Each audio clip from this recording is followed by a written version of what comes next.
দেখছা তোর সামনে এটা কি এত বড় মানুষের তোর সামনে তা আবার কষ্ট কি এডো এটা আমার বউ বইড়ো না রে তোর বউ বাইরে নিয়েছি কোন দিকে নিয়েছে বাচ্চা দিকে নিয়েছি পাগল নাহি জঙ্গল দিকে নিয়ামো এর আগে 5 বার বাইরে নিয়েছিলাম স্যান্ডেলের মাইটার খাইয়া সবার মাথা ডার গিয়া তোরা তো দিয়ে দিল এ কি কয় দিব না আমি যে কথা কইছি কি কইছে কইছে তুমি 10 বছরে যে টাকা কামাও তার সাথে বেশি টাকা তোমার মেয়ে কামাই চুড়িদার কিনে দিবে এটা তো শুন কইলাম আর মাই ডাইরেক্ট আমার পা ধরে এরকম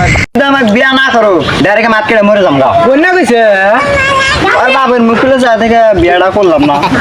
আর এই চুড়িদারের দাম কত জানো কত নিছে তোর আইডিয়া কর হাই 750 দেখ দেখ ছুড়ে গরিব মেশের গরিব বাপ একটা নেব 38 লাখ টাকা বাবার মুখ জানা নাকি তোমার জানিস কি কি ছিল কে ছিল আমরা রাস্তা যাবেন নিছি না হ্যাঁ আমার চারটা পার্টনারে মুখ দেয় নাকি ডাইরেক্ট কাট কেটে তাও দেখ নাই একটা মার মুখ এদিকে নাও